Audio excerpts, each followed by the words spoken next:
There Is No Game Wrong Dimension is a sequel to the original game There Is No Game, which I had no idea about as I went into this game thinking it was the first one. As usually, I try to start any series with the first game, unless there's a really big reason to not do so. And that was not the reason here. This was legitimately just me not knowing, but thankfully I can say that in this case it didn't matter. It's very much its own game, and story wise, it's not continuing anything.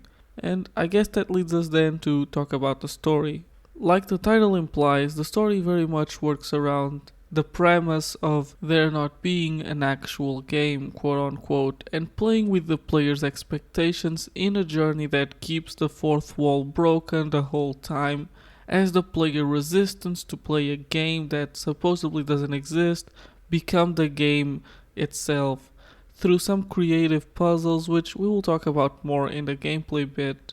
Continuing here though, the seemingly non existing game is also a character. He works as the main narrator and the character that pushes the story forward, really, despite his constant reluctance to, exist. And for a game that is not a game, it feels like, in a lot of ways, a love letter to games, especially classic point and click puzzle games, which I guess this game would fall under in terms of genre at its core. But there is also very obvious reference to other genres, with things like Zelda and free to plays being major pieces of the story, but still working within that point and click style of game.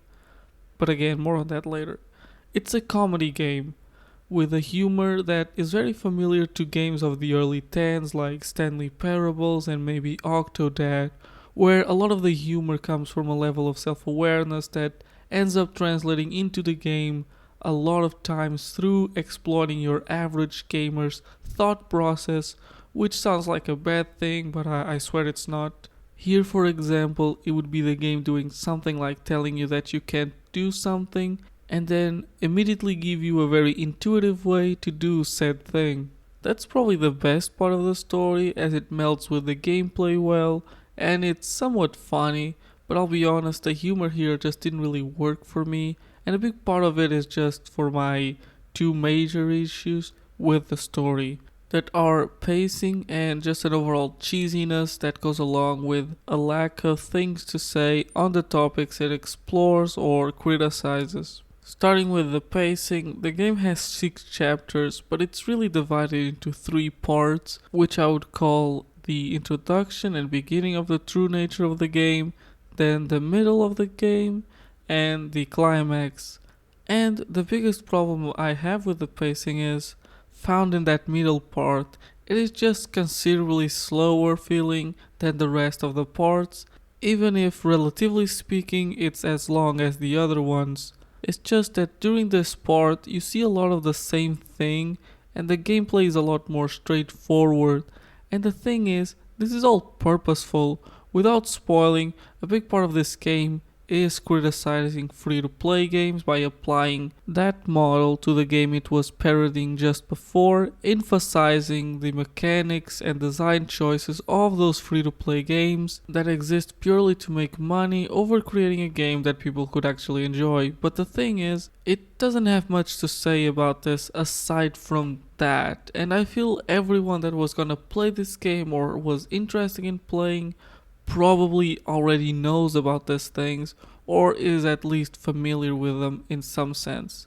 And the humor aspect of it just again didn't click with me, which surely didn't help. This of course ties into my second complaining of the themes of the game feeling a bit shallow and the cheesiness, which isn't a big critique, but I feel I need to express it here.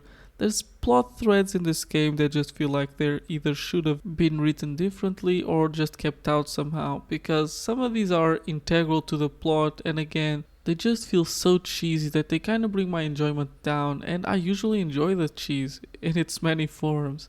Without spoiling, a notable thing here is the recurring romance element. It's a big piece of the plot, but it also feels like it could have been easily removed and still have the overarching story be the same. And again, the way it's written feels cheesy. and a bit shallow, but it's not bad. That's kind of my overall takeaway from this story.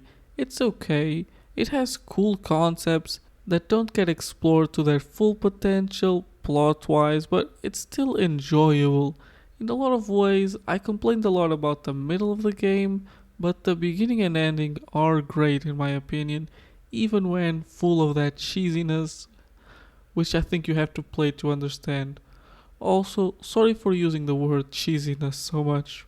But moving now to the gameplay, where I think the plot elements just work a lot better to create what I already mentioned is a point and click adventure puzzle game, with the puzzle taking advantage of the situations created by the plot, as you often don't really play the game on the screen but more affected by playing in a sort of in between state, so to say. Like, for example, in the second chapter, you play a classic point and click adventure game, except you don't control the characters as they're not aware of being in a game and just go through the motions of what's happening. So instead, you control the around the game. In this situation, for example, you can look around your monitor, an old monitor, for clues or things that may affect the game that's within a game, and maybe even reach into the game somehow and affect it directly. Or how in the first chapter is all about forcibly entering the game to the point of messing with the fake option menus and supposedly breaking the game.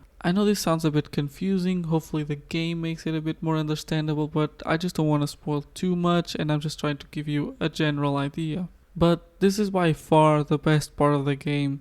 As its most basic, it may seem just like a point and click, but the way it uses the genre in such a unique setting also ends up creating very unique puzzles. But that being said, much like I said in the story bit, it does drag quite a bit in the middle part because of the points it's trying to make with the story, but honestly, the beginning and ending are just absolutely great in my opinion.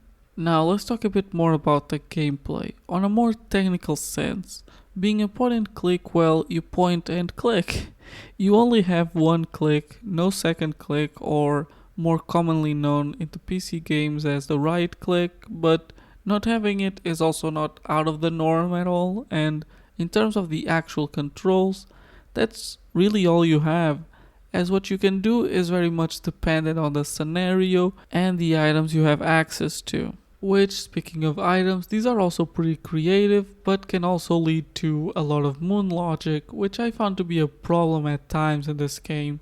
But thankfully, there is a very good hint system with levels that really fixes this. The way the levels work is, the first hint on an object is usually very simple and it doesn't give much information, and it's really just if you just have no idea what to do with something in that scenario, or an item saying things along the lines of, "Oh, this item sure looks like something else, doesn't it?" Then the second one leads you more to what you're actually supposed to do with the item without giving too much away. And the third one and final one, of course, tells you outright what you're supposed to do with it.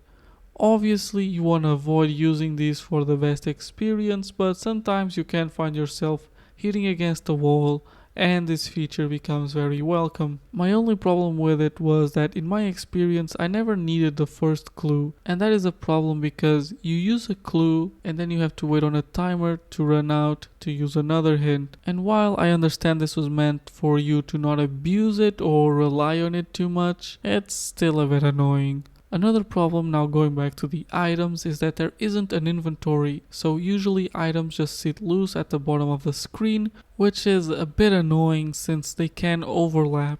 It's not a big deal in any way and it even makes sense context wise, but personally I do like my inventory to be a little bit organized. Overall though, gameplay, even in its weaker parts of the game, it's still by far the best part of the game. The perspective you have is just so creative and they really take advantage of that in what I think are very fun ways.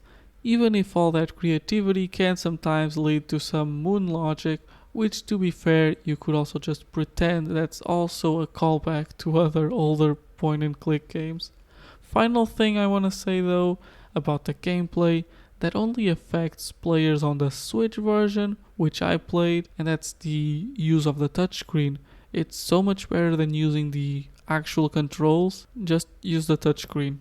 Trust me. Moving on then to the graphics, and there's quite a few styles in this game, but primarily it has a pixel art aesthetic. There are other styles like drawn art for some of the backgrounds, and some others that I will refrain from spoiling since they can pertain to the types of game that this game is parodying. And there's even variation in the styles of pixel art, like for example, the art in the chapter about old point and click games is very different from the one in the Zelda-like, but they are still both pixel art technically. It varies in quality, but for the most part it's a very clean and nice looking game with meaningful aesthetics, in the sense that they match in a very believable way the products that they are referencing and or parodying. And when the game is in its own art style, it still looks pretty good. And performance wise, I don't notice any problems, even on the Switch, which is the weakest platform you can run this game on, and so that's a plus. Now, soundtrack wise, it's fine, there's nothing wrong with it, except for the fact that it's completely overshadowed by the fact there is almost a constant narration. There is very little quiet time in here as you play, which is neither good or bad, as the music here wasn't really gonna stand out either way, so whatever, I guess, it's serviceable. And in a lot of ways this game is just serviceable if it wasn't for that really out there concept that drives the gameplay, and because of that it turns it into a much more unique game in its genre, a genre that already doesn't get many new entries in recent times, let alone innovation and creativity, and I think that might have affected my score, because there is no game. Wrong Dimension is getting a 7 out of 10. It's pretty good and I feel like I had a good time with it, even with all my complaints.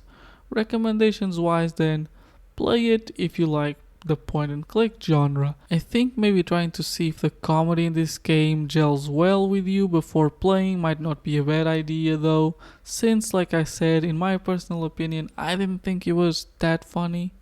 But also I still enjoyed it enough to give it a 7 despite that. Value wise, the game does go for about $15 or your regional equivalent, and for what you get, a 4 to 6 hour game, it seems fair enough, even if you're just curious to try it out. And if you never played a point and click game, this might not be the best one to start with, but if you did, I don't think you would have a bad time with it either, so I'll leave it up to you. Regardless of your decision though, I hope that you enjoyed watching, and if so, please consider subscribing, liking and commenting, all things you can do for free here on YouTube. And regardless of that, I hope you're having a good day and goodbye.